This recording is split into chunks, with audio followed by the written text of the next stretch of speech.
It's Big Mouthy. So how did you find your way to Charlotte?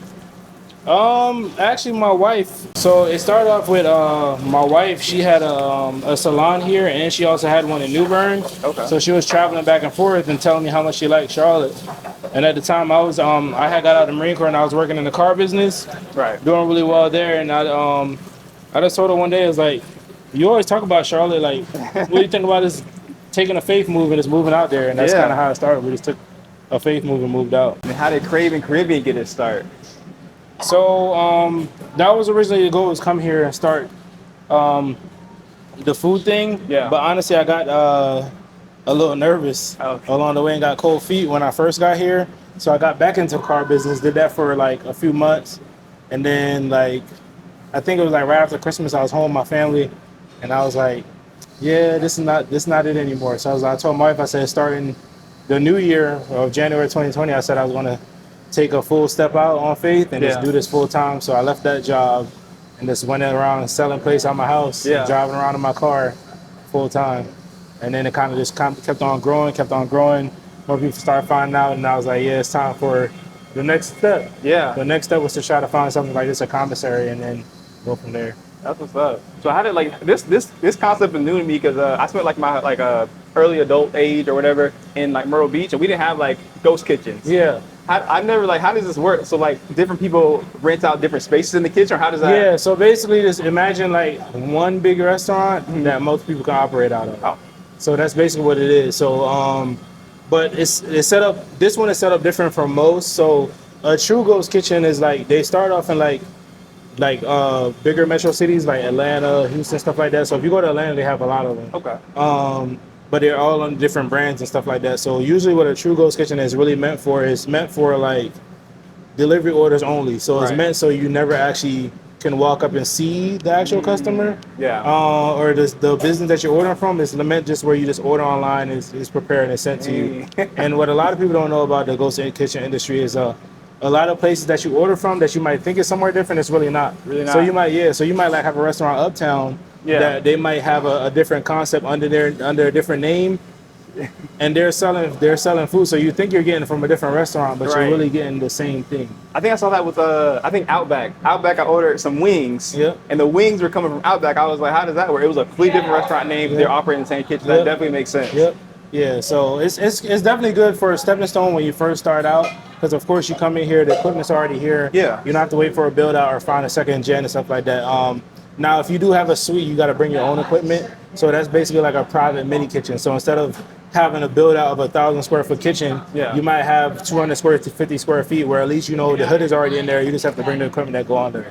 So yeah, the startup is a little bit lower. Yeah. Okay. So do you ever plan on like a full restaurant? You keep seeing success. Yeah, that's the goal. Yeah, that's the goal. So we actually put in 2 offers back in October of last year on 2 buildings. We just got outbid by bigger restaurants. Yeah. So we're still on the hunt. Got it. So, but yeah, I haven't given up yet. It can get discouraging at times, and I have got discouraged through that process. But like I said, no doesn't necessarily mean no. This means not right now. That's true. You just gotta trust God's timing with it. Absolutely. And so you're seeing success. You're seeing all these great things come to you. And then, so how does Keith Lee find a place like this? And I saw he was in Charlotte. I've been seeing the buzz around the different things. And even when I first moved to Charlotte a year ago, I saw the Oxtail Philly Cheesesteak. I was like, I gotta try that. And so luckily I live like walking distance from the restaurant. I walked here. That was the first time I seen the ghost kitchen. But then I got the Oxtail Cheesesteak. It was so different, but it was really good. Yeah. How do you come up with these type of things? The creativity behind the food. Yeah, so it's just having fun with it, man. So honestly, the way how the Oxtail Cheesesteak came about actually was a way to reduce food costs. Oh. So because what happens when you cook oxtail for a long time, it tends to fall off the bone after a while. Right. But like me, I'm very specific about the way my plate looks. I'm not gonna put a bunch of shredded oxtail meat on top of your plate. So it's trying to figure out a different way about it. So we were sitting up here trying to think of ideas. We were here one night. And I don't know if you ever heard of him, but his name is Daily Special CLT. His name's Corey. He's a big food critic here in Charlotte. So, I mean, he's like the one who's, Simon says, if he says go there, go there. So, he was one of the ones that supported me from early on. So we always talk back and forth. And he came to me one night. He was like, "Man, you should put that meat in the Philly, make it a cheesesteak." So that's where it all really came from.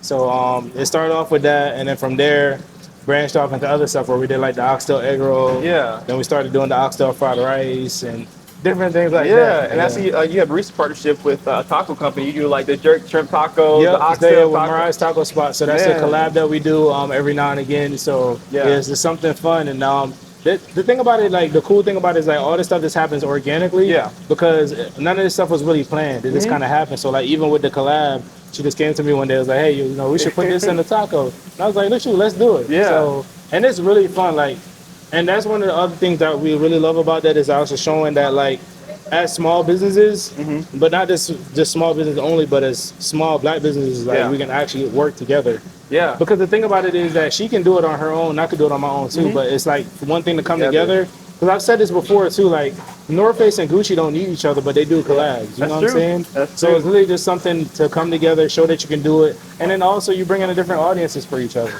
So it's a benefit for everyone. That's a great point you made. And so on that point, do you ever think there's like a sense of competition? You know, you're not the only Caribbean spot in Charlotte. Oh yeah. But at the same time, you're the only one doing it your way. Yep. How do you feel like you differentiate yourself between, you know, the other probably thousands of maybe Caribbean restaurants in here, other than like your food and whatnot? 'Cause, like I see you guys on social media all the time doing great stuff. I saw the one you had a cart full of oxtail. Yep. I was like, this is great brand. I'm in social media myself. Like this is great branding. I wish more companies are doing this. Yep. Is it you doing the you know, like the marketing side? Is something you had to learn or you knew or? Yeah, so I've been learning along the way. So I'm really not that great at social media. So I kind of just post videos, like even the oxtail cheesesteak when that first went viral on TikTok. Yeah. I hated the way it looked. Oh, but I really? just posted it. So I tell people all the time, like, there's no secret sauce to like content creating. Yeah. Sometimes you just gotta post the videos because some of the most simple stuff is the one that goes viral. Like, cause like I said, I didn't really like that video, and I've had time and time before, like where I've spent time editing a video and it didn't do well. And then like even when you talked about Mariah, the taco spot that I did a collab with, she's helped me along the way too. So the areas that I was weak in, she helped me like get me better. So she was like, hey, you gotta do this, and like make sure your branding is with the words and make sure it matches your logo. So different things like that. So it's like the cool thing about that is too is like also networking is very important because you get to learn things from other people. Because the thing about it is like my strong suit is cooking. Right. I just know how to do that. I can come up with stuff, ideas, all that stuff. But I'm not really good at that side of things. So, but I'm humble enough to know that, and I'm like getting the help that I need. You know, so I've had people help me along the way when it comes to that stuff. Yeah, and so you know, on top of this, you were, you know, I saw on your Instagram, you were recently blessed with 4 new blessings. Yes. On top of your already, you know, few kids. How is that, you know, being a father, being a husband, and running a business? You know, how does all that? How do you find the balance between that?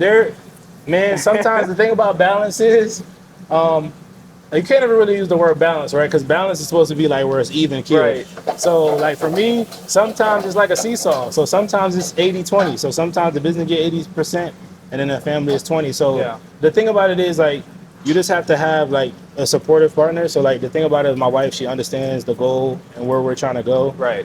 So that's the biggest thing is having that support system. But even with that, it's not easy.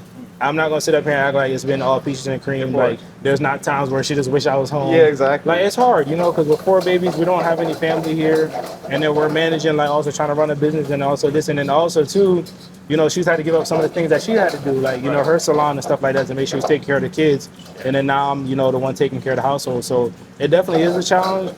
But I mean, it's like Nike. I just do it. I don't have any secret recipe. I don't have any like special like motivational speech about it. It's like I just get up and I do what I got to do and take care of my family and try my best to take care of the business. But it's not easy at all. Right. Okay. So what do you hope your kids, you know, as they're seeing their dad and their mom, you know, grind? Like, what do you hope that they get from you guys as they're growing up? The main thing that I want them to get is to see that like everything that they have has not come easy. Right. But we also try to treat them in a way to make sure they understand that like you do have to work for what you get. So like even though we have like you're not just going to get just because. Of course. So that's the biggest thing too. So they understand what hard work is like too. But we also want them to understand that like you can do anything that you want in life.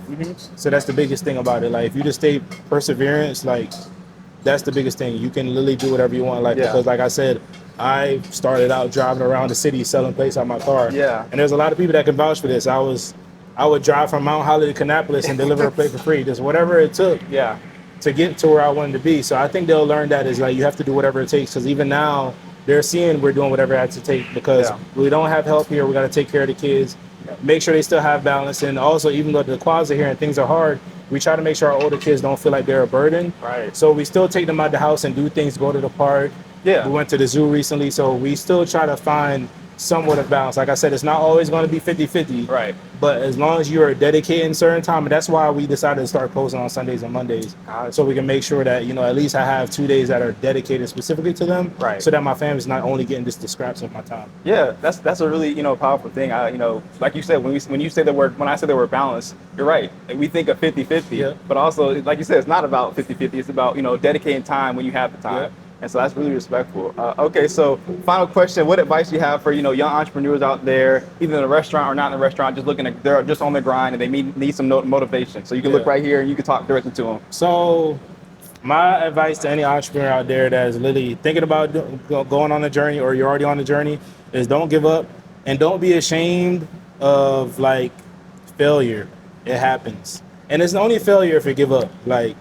I had 2 locations. I had to close one due to staffing. It's been a challenge. I've literally been fighting here as far as everything, keeping it afloat, because this business can be up and down. Entrepreneurship, especially in the restaurant industry, is very hard. What people don't realize is, yes, it can be very lucrative once you start expanding, but it's hard to get to that point where you expand. And you really have to love this industry, especially because you really and truly, you only get 10% of what you make. So if you make $100,000, you're not bringing that home. You might bring home 10. So you really do have to really be passionate about it. But the truth is, even your passion can burn you out.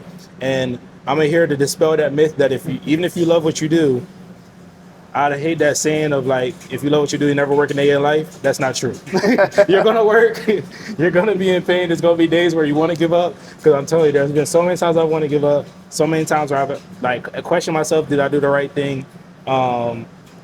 But you just got to keep going. You got to keep going, and it's so simplistic.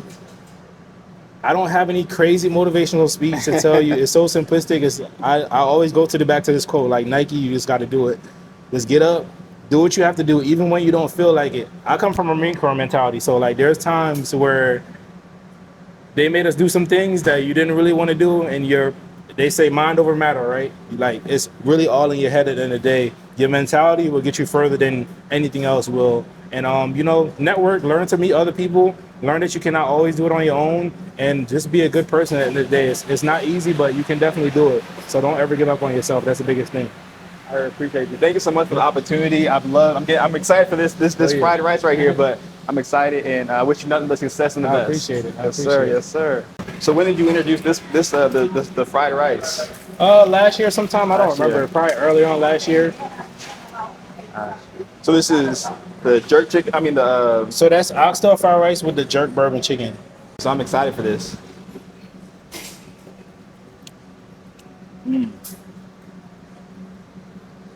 That's good. Yeah, y'all gonna make it. Y'all gonna keep going. And you made it so quick. Yeah. You just got it down pat. Yeah, I love what I do. It's fun to me. So this is actually my favorite station to work. I just don't get to work it too often because I'm always back here cooking other stuff. It's hot, not spicy. I just fresh. Yeah. That's good though. All right, I don't want to take up too much of your time. I'm about to go to grab this back to the apartment. Man, it's been a pleasure. Nice to meet you. Thank you so much. I appreciate you. This is the first food video we've done on the channel. Carlos at Crav'n Caribbean was nice enough to let us, you and I, come into his kitchen, see how he cooks, and interview him, and enjoy this masterpiece of food. Now, I'm not a food critic, of course. I'm not a food critic, but this is good. And I'm not saying I'm surprised. It's just good. So if you want to get a plate like this, check them out here. This is where they're located, and this is where you can find them on social media. And why not? This is their website. Go check them out. You don't skimp on food like this. And I'm not a selfish person, so I'm sharing this with you guys. Go show them some love. Go get you a plate, or 2, or 3, and yeah, it is that good. It's Big Mouthy.